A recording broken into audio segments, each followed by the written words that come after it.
This episode of The Reality Check is brought to you by HelloFresh. Forget takeout. HelloFresh delivers all the ingredients for delicious, healthy meals anyone can prepare at home in less than 30 minutes. And HelloFresh is giving our Canadian checkers 50% off their first order. Go to hellofresh.ca and use promo code REALITY50 to get 50% off your first order. That's hellofresh.ca, promo code REALITY50. This episode of The Reality Check is brought to you by FreshBooks. FreshBooks is a ridiculously easy-to-use cloud accounting software for small business owners that saves you time and gets you paid faster. Now used by over 10 million people worldwide. For your free 30-day trial, go to freshbooks.com/therealitycheck and enter Reality Check in the How Did You Hear About Us section. This is your Reality Check.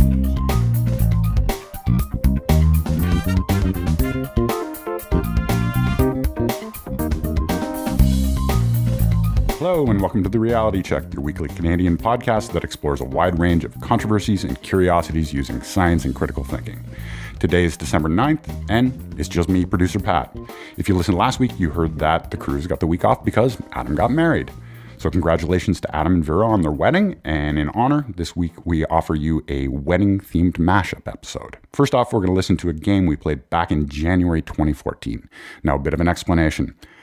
This is back when Elan was still on the show and Darren had the week off. So we had two guests. The first was Dina, who's been on the show many times and happens to be Elan's wife. And the second was Christina Roach, who's now a regular on the show and is also my wife.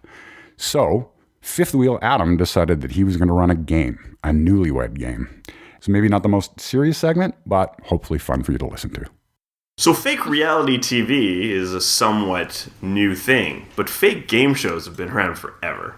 And one game show that is maybe fake and sometimes maybe a little more real was the Newlywed Game, and in that spirit, I would like to challenge the two lovely couples to a game of, I don't know what we'll call it, a skeptical dating game. All right. Or inaugural edition. So for the first round, so we're going to do the exact format of the Newlywed Game. So basically, for the first round, the wives will leave. I will ask the men some questions. The wives will return, and then we'll see if those questions match up. And then we'll do the opposite for the second part. So if I could ask the wives, Christina and Dina, to go into our soundproof booth.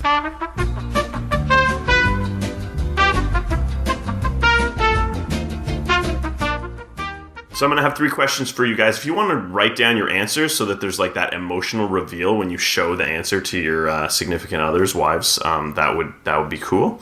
If you have some paper, but I will keep track of those. And also it's being recorded, so there's no denying what you say.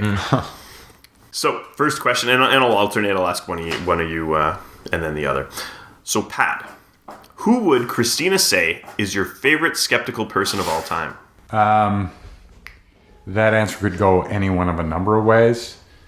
So I've written down my answer, Adam. Oh, do you want to say it too to make it more interesting podcasting? On the TV show, they say it, right? They say it when they write it down, and then when the person comes in, we reveal it. I'm going to say that she's going to say Carl Sagan. Oh, good answer. All right. Elan, who would Dina say is your favorite skeptical person of all time? Yeah, so she could go a couple of ways. We recently saw Penn Jillette live, so I wonder if the recency effect will go that way. But I think I'm going to just play it safe and say Richard Dawkins. Ooh, Richard Dawkins. All right, second question. First, Elan, when was Dina's first appearance on The Reality Check? I'm looking for an episode number. Oh. And it doesn't have to be right. It just has to be the same answer as her. Well, okay. I think she and I will both be equally clueless. Mm-hmm. Can I say that her answer will be, I have no idea? Oh, interesting. Bold. We'll try that. Pat, when was Christina's first appearance on The Reality Check? Also looking for an episode number. So Christina won't know the episode number, but what she will say is I was interviewed about James and Santa Claus. All right. Third question. Pat, what is something you consider to be pseudoscience that Christina believes in? I will say that Christina puts more weight in some of the science around things other than calorie in, calorie out. Now we know we've talked about it, and I interviewed Stephen Guillenette. Yep. But that I think she thinks there's more to it than the basic hypothesis of calories in, calories out, and we have that discussion often. All right, good answer. That's a common one. Elan, what is something you consider to be pseudoscience that Dina believes in? I'm pretty sure she's going to say that there's nothing. Nothing. Oh, that works. Because if she didn't say that, well, I don't know. She's a very skeptical lady. That's good. She listens to the reality check. That's a good way of being skeptical. Okay, so we can bring the ladies back in out of the soundproof All right. booth.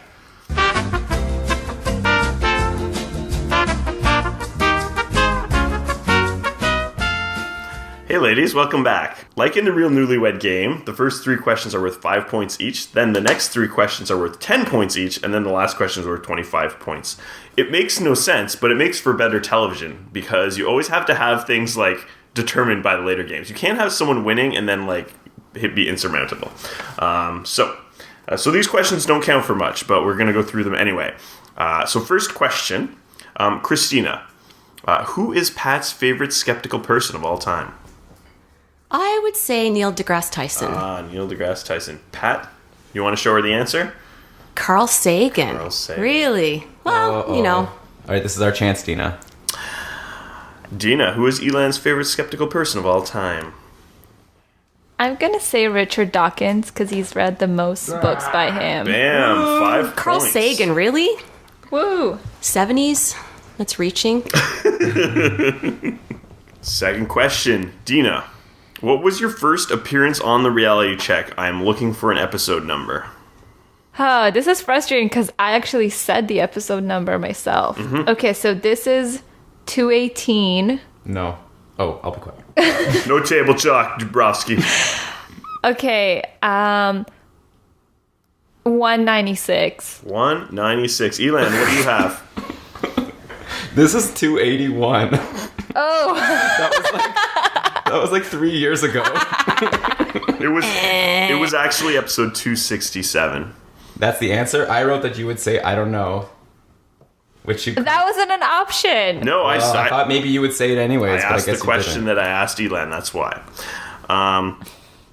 Christina, when was your first appearance on the reality check? Appearance. Well, the first appearance was, I don't know the episode. It was about Santa Claus myths, and I was interviewed by John.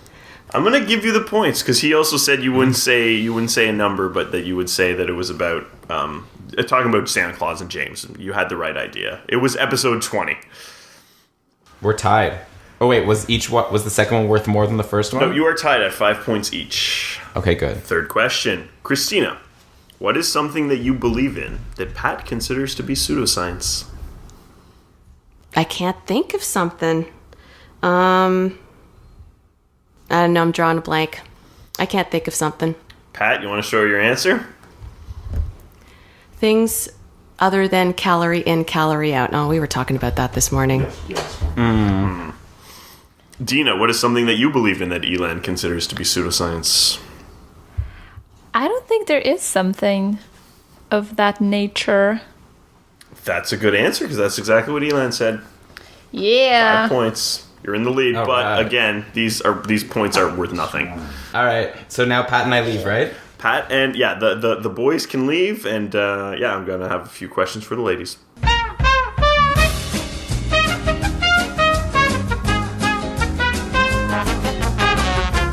So, second round, husbands are gone. These questions are worth 10 points each, so I will ask the ladies, and then the husbands will come back in, and they will give their answers. First, Dina, who would Elan say you think is the most annoying peddler of pseudoscience? I guess I'll go with Sylvia Brown just because Oh, yeah. she's an obvious one and I don't really know a lot of like names of people who are into that crap. Okay, good answer. Christina, who would Pat say you think is the most annoying peddler of pseudoscience? I'm going to say Jenny McCarthy, and if that's not Pat's response, I'm going to punch him in the face because he knows how I feel about her. as a human being and as a mom, and all of the BS surrounding autism and vaccinations and stuff. So yeah, that's my answer. Well, I hope he doesn't pick Jenny McCarthy. Next question. And you guys might have seen this one coming. Christina, what was Pat's first episode of the reality check? 206. 206. All right. Dina, what was Elan's first episode of the reality check? I think it was like in the 80s, but I can't commit to a number. I You don't guys know. were recording in the 1980s? Like, I want to say a number, but I don't know if... What is Elan going to think that I said? I'm going to say 80s. You're just going to and say hopefully. 80s. But to you guys, I'll say 86, I think. But I'm going to just stick with 80s. So if he says 80s, I will allow it. Okay? Okay. Yeah, if he says 80 something, Yeah. we'll accept that too. Yeah. Okay. Sixth question. Dina, who would you most like to hear interviewed on the reality check? Something that Elan would think that I would say. Yes. I just, at the top of my head, I want to say James Randi, like before he dies, which hopefully won't happen for a long time. So I'm going to say that, but I don't know if he's going to get that. All right. Perfect. Christina, who would you most like to hear interviewed on the reality check? Wow. That's... I know I have a couple of options, but I just don't know if Pat would nail it down to any one person, but I'm assuming he's going to try to guess someone, so I'll say Neil deGrasse Tyson, because I have lots of respect for him, and that would be so cool if he was ever on the show. That would be pretty amazing. All right. And now for the 25-point bonus question, which makes the results of the rest of the game almost null. But we'll sum up the results before we get to this answer. Christina, where's the strangest place you've ever made whoopee? This is a true Newlywed game question. I don't even know what made whoopee is. This is embarrassing, you guys. Take a guess, Dina. Use your imagination. I'm going to see what you answer, and then I'm going to infer. She's going to say it was their honeymoon night. Oh, nice. So are you really asking me this I'm question? asking you this question. This is for Adam's own personal... You would, Adam. You wouldn't be Adam if you weren't asking these awkward questions. Probably some shady hotel room. That's all. I know that's not very strange, but that's about as... But it sounds like it was sketchy. Yes. Okay, so I guess it's my turn now. It is. Okay, so it was in Israel, and it was in Tzfat, which is a city, and basically we found this like weird tunnel that like ended up leading to like some store. Anyways, there. Awesome. Anyways, there. Okay. No more detail. Perfect. Okay, let's bring the guys in, and let's see how you did.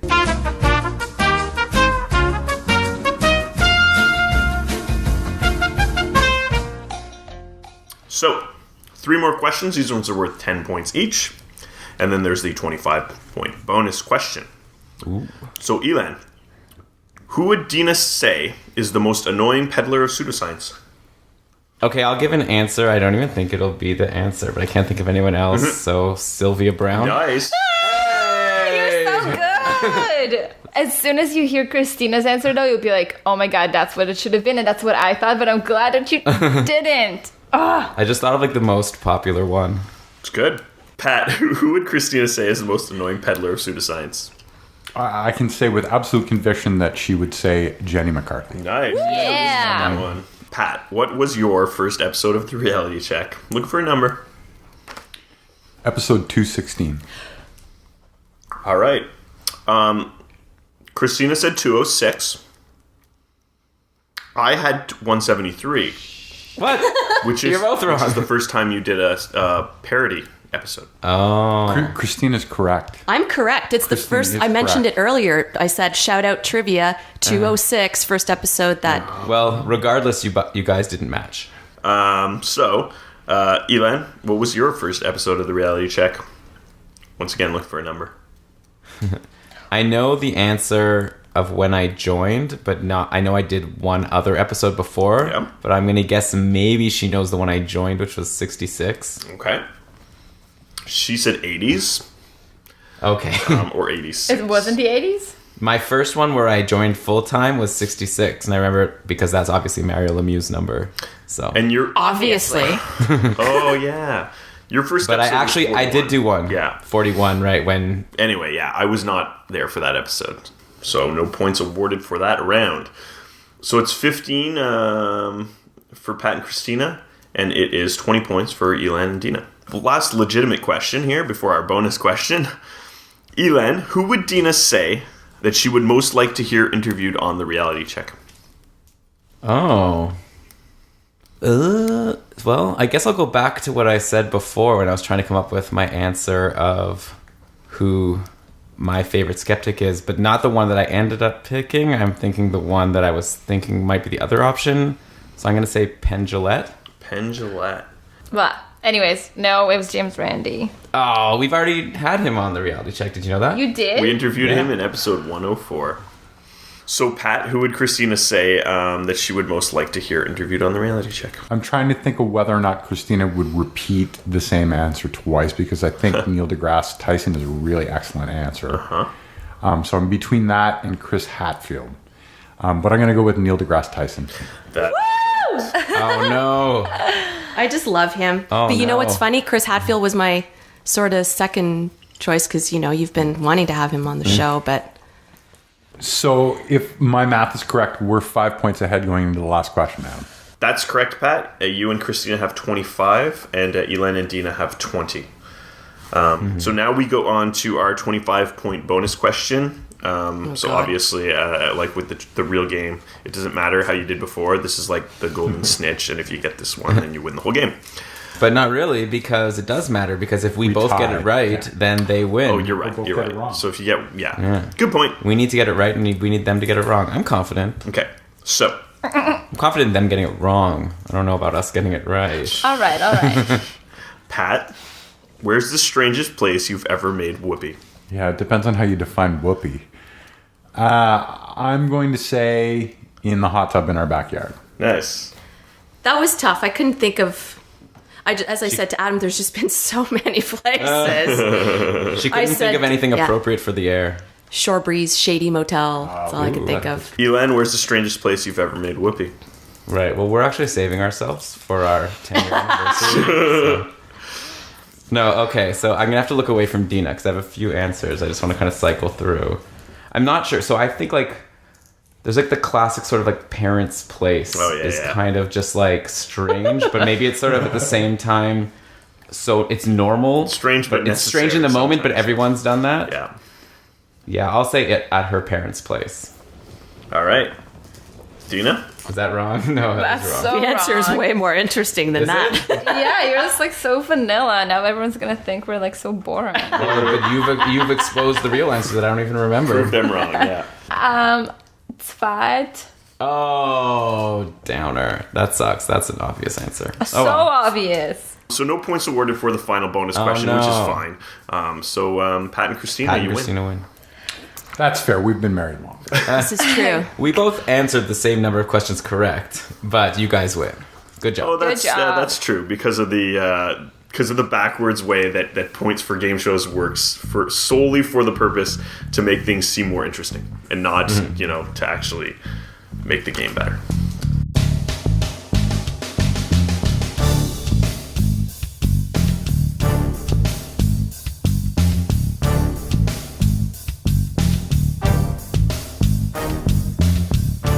It's actually sometimes hard for me to do these type of episodes because I have to go back and listen to segments from 4 years ago. And I always have this feeling that the production just isn't up to par. Hopefully I've come a long way in the last 4 years. The second thing I wanted to play for you was a segment that Darren did back in October 2015 on ghost weddings in China.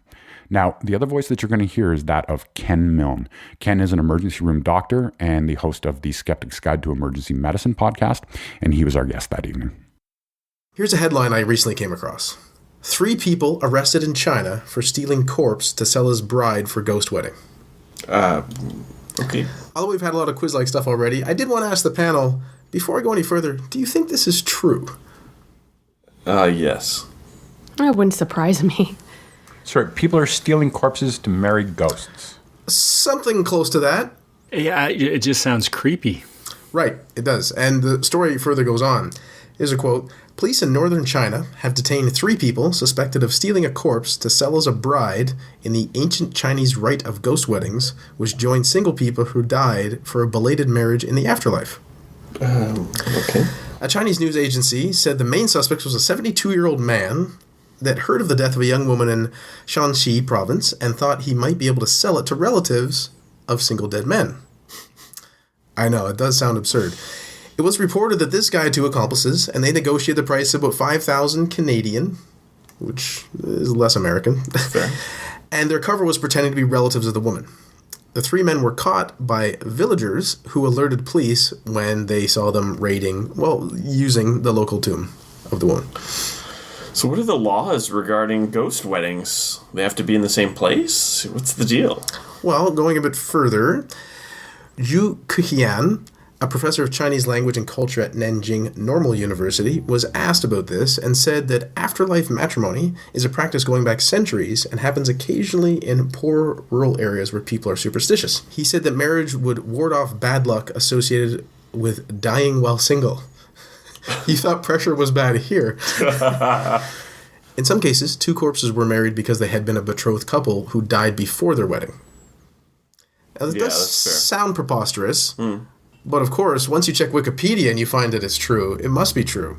And now from Wikipedia, there is a section on ghost weddings. There's a Sudanese version, which I'm not going to explore, but there's this Chinese version, which I am going to talk about. And Chinese ghost marriage was usually set up by the family of the deceased and performed for a number of reasons, including the marriage of an engaged couple before one member's death, to integrate an unmarried daughter into a patrilineage, to ensure the family line is continued, or to maintain that no younger brother is married before an elder brother. Okay, and I'm going to explore each one of these briefly in turn. So regarding providing a deceased daughter with a patrilineage, this is where we get into some deep customary issues. When it comes to death customs, an unmarried Chinese woman has no descendants to worship her or care for her as part of a lineage. In every household, an altar is prominently displayed with the spirit tablets of the paternal ancestors and the images of the gods. A married woman's tablets is kept at the altar of her husband's family.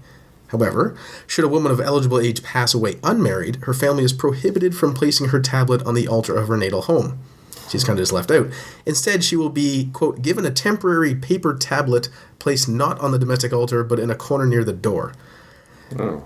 Hence, the important duty of Chinese parents in marrying off their children becomes increasingly important for their daughters, since women are only able to acquire membership in descent lines through marriage. So you really need to be married and to have anyone worship you or take care of your spirit in that sense. That's one thing. Which is important. Of course. There's also the general notion of living single women being married to spirits. So an unmarried daughter can become a source of great embarrassment and concern, just in general. You don't want around the house. It's not good for you as a family. There's a general belief that no normal person would remain unmarried voluntarily. Wow. They must have psychological problems. That's just something I believe. So allowing a marriage to a spirit eases this problem. What's very interesting psychologically is having a series of beliefs where, one, of course, you believe in spirits, possesses, and so on. Then you have this other belief about it's bad to not be married, which then it's more reasonable to actually marry a spirit than to just believe maybe I don't need to be married. Okay, I've got a perfect idea for a Weekend at Bernie's style Chinese sitcom where an unwed woman marries a corpse, and the corpse is like a character in the show that does funny things. When the parents come over, they pretend he's alive. It's gold. I'll give you $2 million. Greenlight it. It's called Ghost Husband. It's called Ghost Husband. But Now, in Chinese, of course. that is. Now, there's also continuing the family line.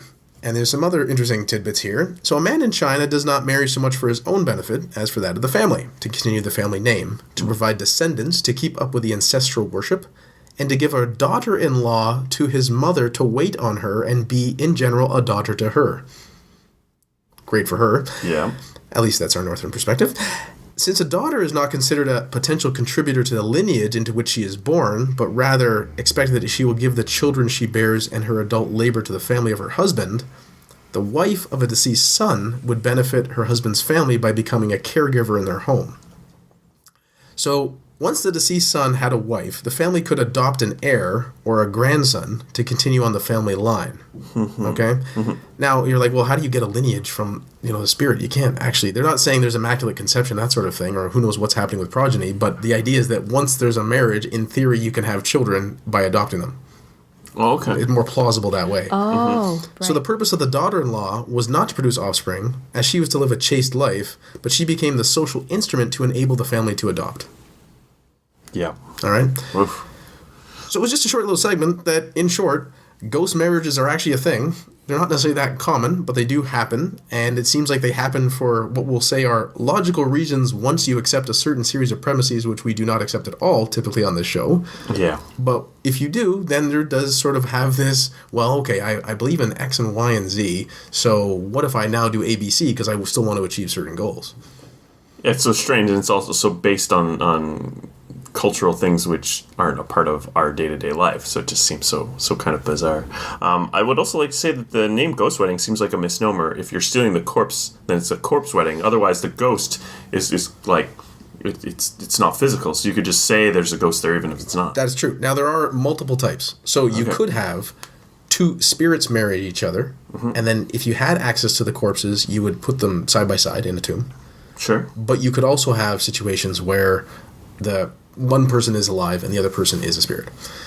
And yes, while you may have the corpse, I think the ceremony is really spirit related.